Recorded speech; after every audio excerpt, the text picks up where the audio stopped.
नमस्कार मित्रों, मैं आज प्रस्तुत हूँ आपके सामने अपनी एक कविता माफ़ी को लेकर, जो एक श्रद्धांजलि है उस बेजुबान हथनी की। उस बेजुबान हथनी को एक श्रद्धांजलि है, जिस गर्भवती भूखी हथनी को केरल में इंसानों ने पटाखे पटाखे भरकर एक फल खिला दिया। उसका जबड़ा उड़ गया, 7 दिनों तक भूखी तड़पती रही, पर किसी इंसान का उसने कुछ नहीं बिगाड़ा। नदी में छटपटाती रही और अंत में उसके प्राण पखेरु उड़ गए। हृदय बड़ा मर्माहित हुआ यह सुनकर, 26 मई 2020 की इस घटना को सुनकर, कि आखिर हम इंसान कहाँ जा रहे हैं। आज इसे रुककर सोचना पड़ेगा। प्रकृति के प्रकृति के इस नियम को आप देखें, आप पाएंगे कभी एक जानवर दूसरे जानवर को बेवजह परेशान नहीं करता। शेर का पेट भरा हो तो मृग पास से गुजर जाए, वो ध्यान भी नहीं देता। पर हम इंसान इंसानों का भी मांस खाते हैं। इतिहास गवाह है। आप पलट कर देख लें या गूगल में सर्च कर लें, आपको ऐसे हजारों उदाहरण मिल जाएंगे। शायद मैं बोलूँगा तो कुछ उल्टी बात हो जाएगी, पर आप गूगल से सर्च कर लें, ऐसे बहुत लोगों के नाम मिल जाएंगे। एक पशु कभी दूसरे पशु का मांस नहीं खाता। शेर कभी शेर का मांस नहीं खाता। यहाँ तक कि कुत्ता भी कुत्ता का मांस नहीं खाता। पर हम इंसान इंसानों को भी खा लेते हैं। आखिर क्या कसूर था उस भूखी गर्भवती हथनी का, जिसके साथ इंसानों ने इतना क्रूर मजाक किया अपने मजे के लिए। आए दिन समाचार पत्रों में तरह तरह की बर्बरता की खबरें छपती हैं। बड़ा ही मर्माहित हुआ हृदय। मैं आपको लाइक करने को तो नहीं कहूँगा। हाँ, मेरी ये कविता सुनकर मेरी ये श्रद्धांजलि है उस बेचारी हथनी को जो मानवीय क्रूरता के शिकार हुई। और उनसे भी बड़े दोषी वो लोग हैं जिन लोगों ने 7 दिनों तक छटपटाती हुई उस हथनी को देखा, नदी में छटपटाते हुए, पर किसी ने उसकी सही तरीके से मदद न की। ना ही वन विभाग ने, ना ही सरकारी डॉक्टर ने, ना ही आसपास के ग्रामीणों ने। कहने को तो हम भगवान गणपति को पूजते हैं, पर यह कौन सा मजाक है। और इस पर राजनीति भी अब शुरू हो चुकी है। आज सारे वेदों के ज्ञाता चुप है। इस बर्बरता पर कहीं से कोई रिएक्शन नहीं। आखिर हम मानव जा कहाँ रहे हैं, यह सोचना होगा। मैं आपसे जानवर बनने को तो नहीं कहता। हाँ, पर हम भी प्रकृति के एक जानवर ही हैं। कहा भी जाता है man is a rational animal. आइए सोचें और कम से कम एक पशु जैसे दूसरे का सम्मान करता है, हम भी वैसा ही करें, तो कहीं ज़्यादा बेहतर समाज होगा। इंसान तो शायद हम कभी नहीं बन पाएंगे, पर एक पशु ही बन सके इस सृष्टि के तो काफ़ी है। घर से बाहर निकलते अगर कुत्ते आपको काट खाएं तो कैसा लगे, पर जब कुत्ते ऐसा नहीं करते तो हम बाहर निकलते हुए उन्हें क्यों डिस्टर्ब करें बेवजह। पर कुछ लोगों को आनंद आता है दूसरों को परेशान करके। पर पशु अगर ऐसा करने लगे तो हम इंसान कहाँ जाएं। धरती पर रहने की कोई जगह ना मिलेगी। यहाँ तक कि सांप भी बेवजह नहीं काटता है लोगों को, और हम अपने मज़े के लिए सबको परेशान किया करते हैं। कृपया इसे बंद करें, जानवरों के प्रति बर्बरता बंद करें। तो मेरी कविता प्रस्तुत है, श्रद्धांजलि है उस बेचारी हथनी को जिसकी हत्या केरल में 26 मई 2020 को फल में पटाखे भर के खिला के कर दी गई। क्यों दर दर की ठोकर खाकर दर्द अपने तो गाई है। क्यों दर दर की ठोकर खाकर दर्द अपने तो गाई है। किन इंसानों के बीच पहुंचकर व्याकुल क्षुधा दिखलाई है। क्यों दर दर की ठोकर खाकर दर्द अपने तो गाई है। किन इंसानों के बीच पहुंचकर व्याकुल क्षुधा दिखलाई है।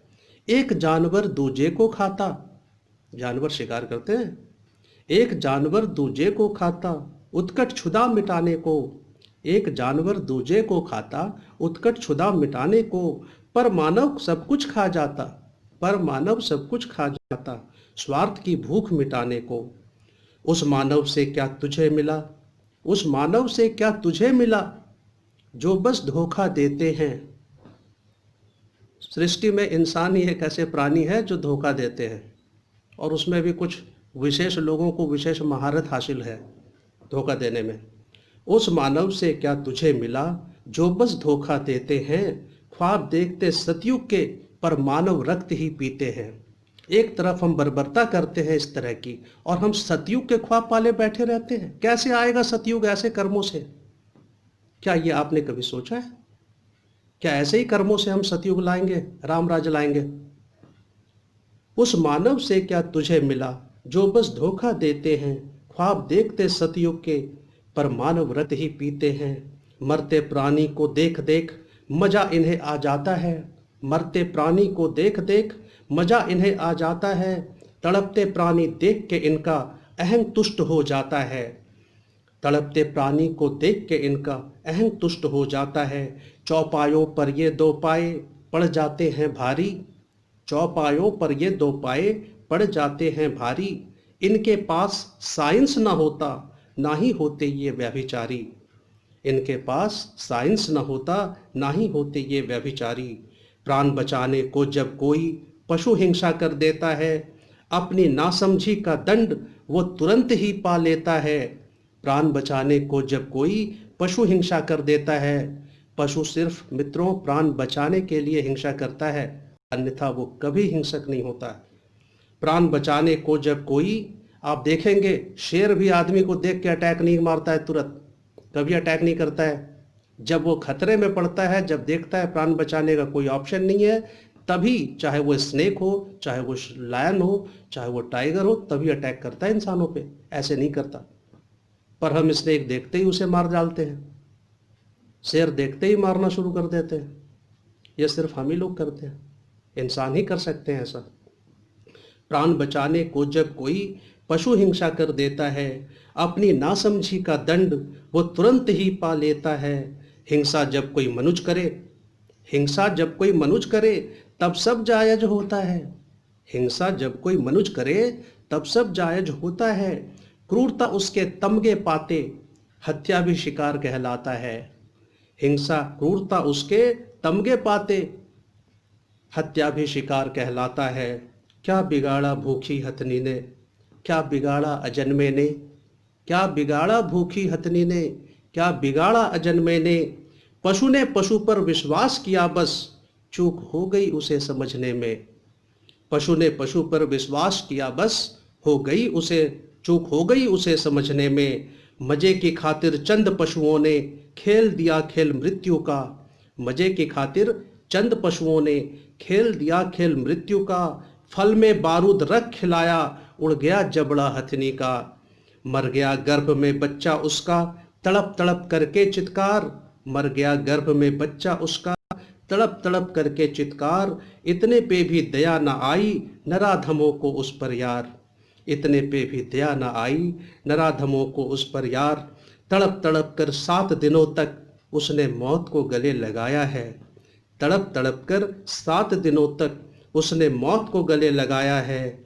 इंसानों पर विश्वास की कीमत अपने प्राणों से चुकाया है, इंसानों पर विश्वास की कीमत अपने प्राणों से चुकाया है।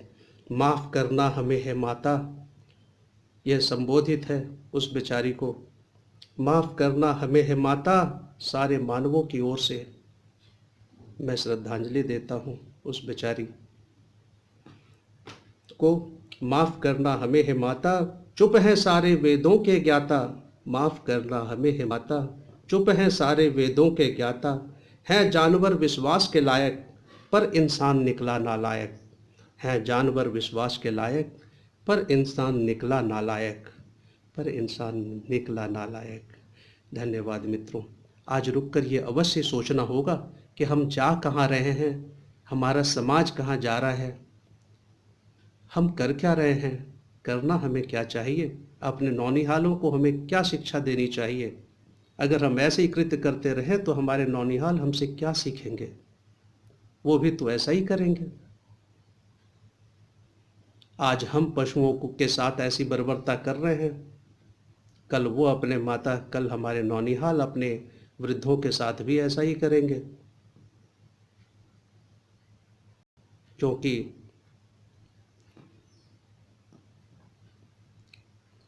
जो देखेंगे वही तो लोग सीखेंगे। अतः हमें रुककर ये समझना होगा, सोचना होगा, अगर मेरी इस कविता से अगर कोई एक भी पशुओं के प्रति, सृष्टि के पशुओं के प्रति, सारी सृष्टि के प्रति अगर रिस्पॉन्सिबल हो जाए, अगर इस नज़रिए से देखना शुरू कर दे, तो मैं समझूंगा मेरी ये कविता सार्थक है। धन्यवाद मित्रों, आप सबों का बहुत बहुत धन्यवाद मेरी कविताएं लगातार सुनने के लिए।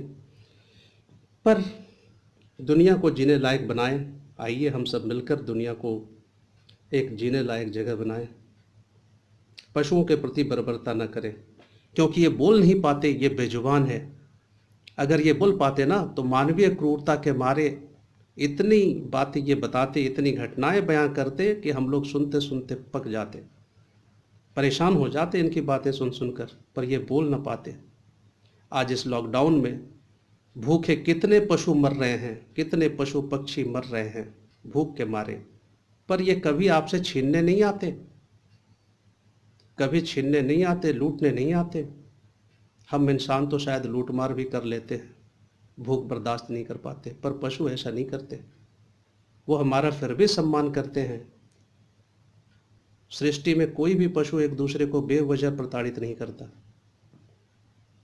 हमें भी ऐसा नहीं करना चाहिए। धन्यवाद आप सबों का।